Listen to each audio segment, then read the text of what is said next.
Вы смотрите «Вести Тимана-Сосногорск». В студии Влада Гришаева. Здравствуйте. Компания «Северный город», которая не справилась с веренными им обязанностями по уборке нашего муниципалитета от снега, внесена в реестр недобросовестных подрядчиков. Об этом через несколько секунд, а пока некоторые темы выпуска. Весенний хаос. В администрации района обсудили непростую ситуацию с уборкой снежных масс с территории муниципалитета. Куда пойти учиться? На этой неделе в Доме детского творчества для учащихся выпускных классов состоялась ярмарка учебных мест. Весь мир – театр. В Сосногорске дан старт тематическому году. Вчера в региональном управлении Федеральной антимонопольной службы завершилось рассмотрение дела в отношении компании «Северный город». По его результатам компания внесена в реестр недобросовестных подрядчиков. Это значит, что в ближайшие 2 года она не сможет осуществлять любые виды работ. Напомним, инициатором выступила администрация нашего района. Подрядчик, который в начале 2019-го выиграл годовой контракт на содержание улично-дорожной сети Сосногорского района, с работой не справился.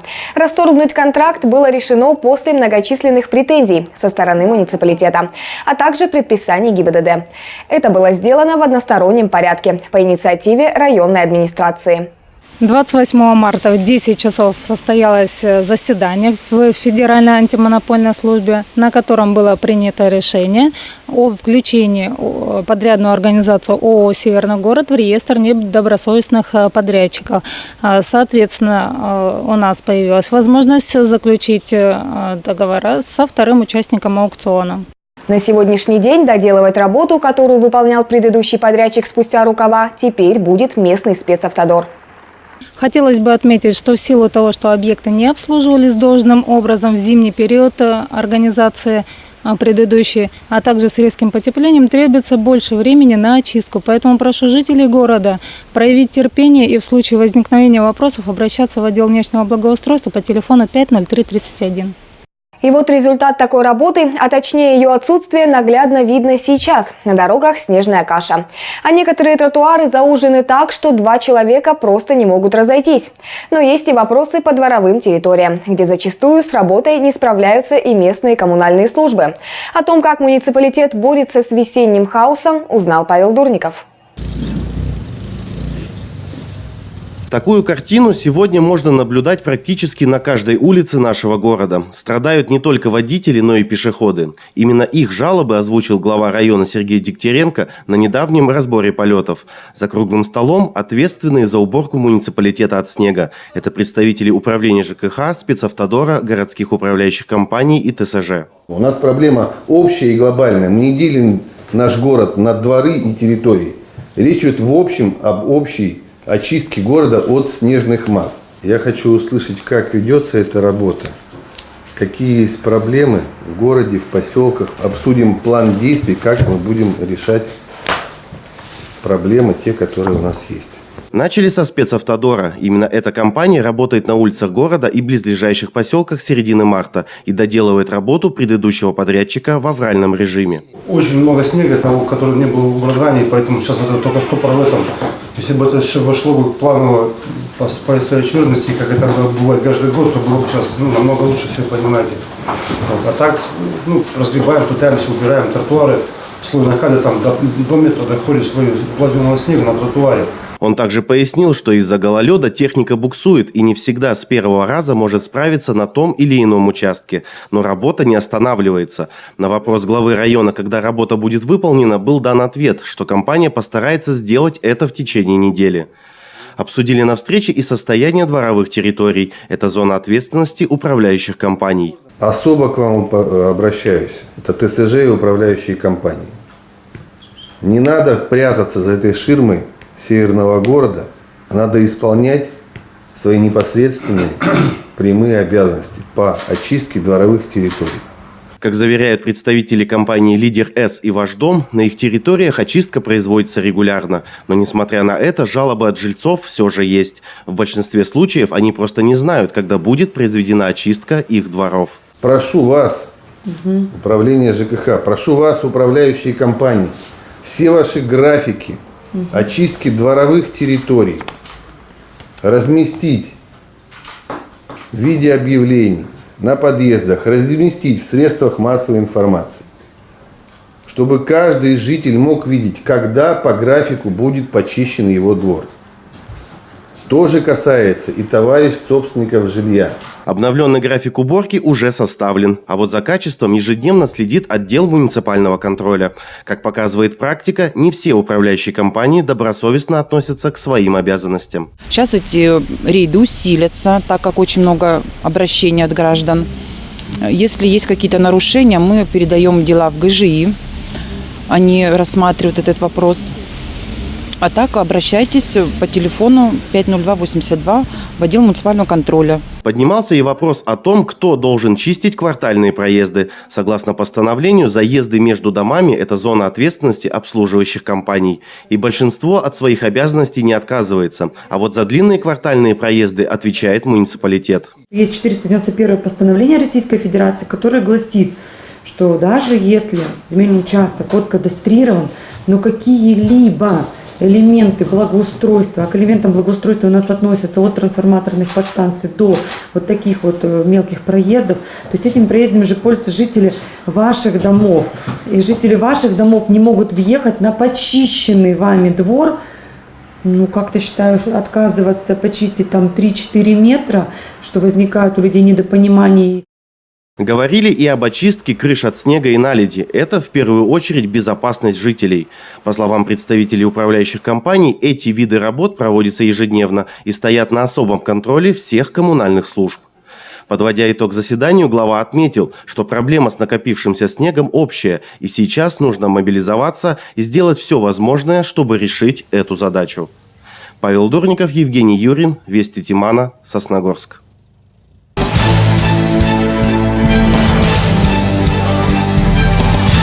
В Сосногорском районе жители все активнее включаются в кампанию по обсуждению проектов в рамках программы «Народный бюджет на 2020 год». На днях состоялась еще одна встреча, где были представлены проекты в сфере образования. Подробнее в нашем материале. Свои проекты представили как детские сады, так и школьные образовательные учреждения. Всего поступило 7 предложений в отрасли. О некоторых мы уже рассказывали ранее. Напомним, детский сад номер 10 города Сосногорска предложил обустроить на своей территории спортивную площадку для популяризации комплекса «Готов к труду и обороне». А 14-й детский сад заявил о желании реализовать сразу 2 проекта в различных направлениях – студию акваанимации и песочной терапии и интерактивный скалодром. Сегодня подробнее расскажем об остальных. 2 проекта в дошкольном образовании представил детский сад номер 9. Оба нацелены на приобщение к физической культуре детей с самого раннего возраста. Это спортивная площадка для проведения совместных спортивных мероприятий дошкольников в рамках проекта «Навстречу комплексу ГТО», а также проведение 1-го районного фестиваля ГТО первой ступени «Я готов». Второй проект 9-го сада «Мини-стадион» будет предназначен для игр в футбол, волейбол и баскетбол. Проекты, представленные школами, направлены на укрепление материально-технической базы учебных заведений. Так, например, кадетская школа продолжает совершенствовать Центр допризывной подготовки граждан к военной службе. Почему это так важно для нас? Ну, во-первых, так как база школы является центром допризывной подготовки, и педагоги центра проводят все муниципальные соревнования, этапы «Орленка», «Зорницы», всех военно-спортивных, патриотических мероприятий, то, естественно, это широко будет использоваться база для проведения этих соревнований. Во-вторых, 10-11 класс в кадетской школе – это оборонно-спортивный профиль. Это расширенная физкультура. Ребята, которые поступают в 10 класс, естественно, пытаются связать свою профессию уже силовыми структурами. Естественно, впереди ждет экзамен по физической культуре. Создавая современные условия для занятий физической культурой и спортом, инициаторы проекта предполагают приобрести комплекты лыж, скакалки и обручи, баскетбольные мячи, гимнастическую перекладину и другой инвентарь. Школа номер 5 в целях создания здоровьесберегающей и комфортной среды планирует к реализации проект «Мир из школьного окна», цель которого заключается в замене старых окон на новые. Напомним, в прошлом году эта работа в учебном заведении была успешно начата. Собравшиеся одобрили практически все представленные проекты, отметив при этом, что такие обсуждения очень полезны и нужны. Вы знаете, очень нужны, потому что, во-первых, проекты очень значимые, затрагивают образование не только школы, но и детские сады. И когда слышим мнение людей, которые работают, которые понимают, что если эти проекты будут реализованы, то будут заняты на самом деле дети не только, например, этого детского сада, но и всего района. И, естественно, школы. Поэтому это очень хорошее мероприятие. Желаю, чтобы все проекты в администрации были услышаны и реализованы в нашем городе Сосногорске. Теперь проекты в сфере образования, которые получили поддержку жителей, будут направлены в администрацию главы Коми, где и будет сделан окончательный выбор. Какие проекты будут реализовываться в нашем районе в 2020 году. Елена Двожик и Евгений Юрин, Вести Тимана, Сосногорск. На этой неделе в Доме детского творчества Сосногорска для учащихся выпускных классов состоялась ярмарка учебных мест. В ней приняли участие около 200 мальчишек и девчонок, заинтересованных в выборе будущего места учебы. А значит и в выборе своей будущей профессии. О том, куда пойти учиться, смотрите в нашем материале. В фойе ДДТ развернулась целая выставка рекламных проспектов учебных заведений не только нашего района, но и других муниципалитетов.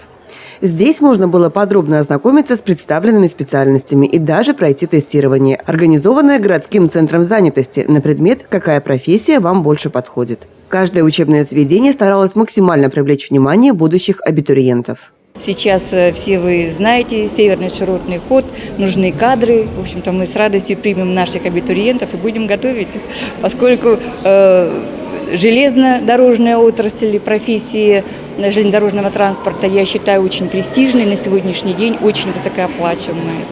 Будущие выпускники школ познакомились не только с гражданскими профессиями. Многих заинтересовала возможность работы в системе УФСИН.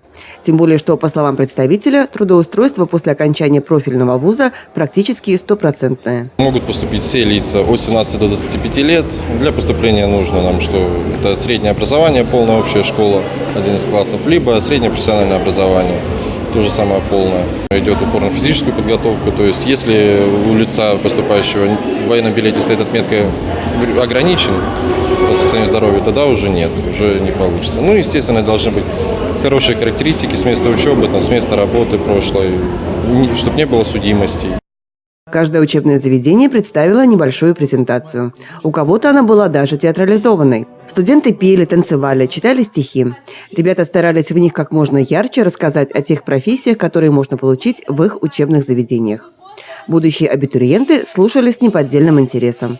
О том, насколько важно не ошибиться с выбором будущей профессии, сказал и глава Сосногорского района Сергей Дегтяренко. Сосногорский район нуждается в квалифицированных специалистах в самых разных и областях. И для того, чтобы вам сделать, можно сказать, самый важный выбор вашей жизни, мы и проводим ежегодно мероприятия с презентацией всех учебных мест, доступных выпускникам района.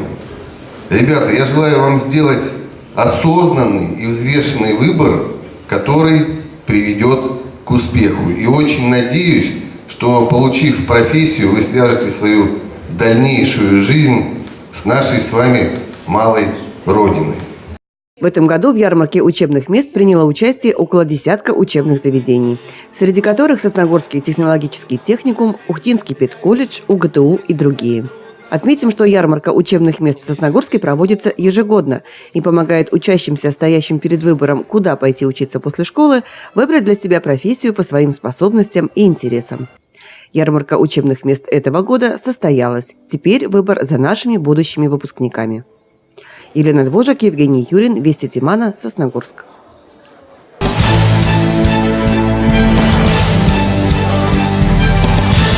27 марта весь мир отмечал День театра. Это профессиональный праздник людей, которые посвятили своей жизни служению великому и прекрасному искусству. В России День театра принято отмечать весело и торжественно. Не остался в стороне и Сосногорск. На сцене Дома культуры «Горизонт» дали старт Году театра, объявленного указом президента России Владимира Путина. В нашей республике Год театра стал логичным продолжением Года культуры, который, по оценке жителей региона, прошел на высочайшем уровне. Артисты со всего района представили для зрителей и гостей города концерт «Театра «Мир» откроет нам свои кулисы». Весь мир – театр, а люди в нем – актеры. Небезосновательно утверждал Шекспир в своей комедии. Каждый из нас действительно играет в этой жизни свою определенную роль. И от нашего таланта, мастерства и профессионализма зависит не так уж и мало. Именно поэтому День театра – это не только всемирный, но еще и общечеловеческий праздник. Первой поприветствовать зрителей и дать старт шоу-программе вышла богиня сцены Мельпомена. И в путь чудесный мы отправимся с тобой. И так, как в мире сказок повелось, волшебный жест и действо началось. В творческом концерте приняли участие многие театральные объединения нашего района. Те, кто по каким-то причинам не смог присутствовать, подготовили специальную презентацию о своей деятельности. Так, например, театральное объединение «Мираж» поселка Вайвош радует зрителей своими спектаклями, сценками и миниатюрами с 2007 года. В их копилке уже достаточно наград и благодарственных писем, что говорит о том, что ребят можно по праву считать гордостью поселка. А ученики кадетской школы Сосногорска уже вживую представили сказку «Колобок», только на современный лад. Кино, клопы. О, нашел! Колобок. Первое. Небольшой круглый хлебец. Все дело в том, что вместо завсегдатая колобка бабка на этот раз испекла современный Биг Мак, чему очень удивился не только дед, но и все звери в лесу. Мясные котлеты, гриль, специальный соус, сыр, огурцы, салат, лук. Все на булочке с кунжутом только так, и это Биг Мак. Хотя бабка утверждает, что колобок. Согласно сценарию, я тебя съесть должен? Ну да. А если я не хочу гастрит поймать? А вот артисты из поселка Поляны поставили миниатюру по всем известному произведению Самуила Маршака «Багаж». И справились юные актеры с этой задачей на все 100. Швырнула на чемодан, ногой отпихнула диван, корзину, картонку. Отдайте мою собачонку, позвольте помазать на станции, согласно багажа квитанции, от вас получили багаж, диван, чемодан, саквояж, корзину, картонку и маленькую собачонку. Однако за время пути собака могла подрасти. Каждое выступление школьников сопровождалось бурными аплодисментами, ведь это очень важно, когда существует обратная связь от зрителей. Ради этого стоит творить. Влада Гришаева, Евгений Юрин, Вести Тимана, Сосногорск. А накануне учащиеся Сосногорской гимназии при главе района в рамках муниципального проекта «Музыка детям» представили для дошкольников театральную постановку по мотивам сказки писателя Александра Платонова «Волшебное кольцо». Вы узнаете, что ценятся только добрые дела. Занавес скорей откройте, сказка в гости к нам пришла. В этой постановке есть все – царь и принцесса, водяной и зверята. Ну и какая же русская сказка без простака Ивана? Эх, какой я сон видал, кваса пенного бокал, пирогов, большую катку, жареную куропатку. Что сегодня на обед? Это любимая всеми детская сказка про доброго парня и его друзей – кошку, собаку и змею, которых он спас. А змея оказалась прекрасной королевной, дочерью короля, от которого в награду он получил волшебное кольцо. И однажды, когда Ваню постигла беда, верные друзья помогли вернуть его и выручили из беды. Ведь главное в жизни – доброта, дружба и любовь. Кольцо украло у Ивана и разорило весь наш дом. Терпеть не станем мы обмана. Давай кольцо ему вернем. Это мероприятие у нас проходит традиционно в рамках муниципального проекта «Музыка детям». Проект у нас стартовал в 2017 году. И уже в течение этого года более, наверное, 10 мероприятий проведено обучающимися гимназии муниципального района Сосногорска. Каждая сценка театральной постановки сопровождалась веселыми танцами и песнями от самих героев. В репертуаре артистов присутствовали и всем знакомые песни, что дети не упускали возможности аплодировать и подпевать со своих зрительных мест. Жизнь моя жестянка, да ну ее болото. Живу я как поганка, а мне летать. А мне летать охота. Ну и как это заведено в русских сказках, добро победило зло.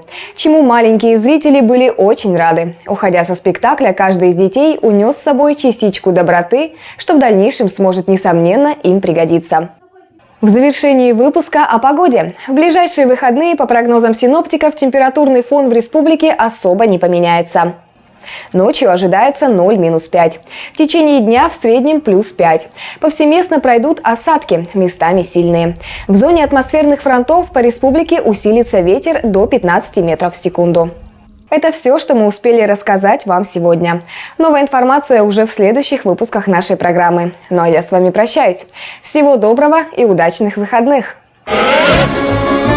Гастрольный тур по России. Коллектив, который объездил весь мир. Легендарный Государственный Волжский русский народный хор представляет новую концертную программу «Понад Волгой заря занялась». Вас ждут русские песни и яркие танцы. А также Волжский хор покажет увлекательный народный спектакль для детей «Царевна-лягушка». 4 апреля. Сосногорск. ГДК «Горизонт». Касса 56334.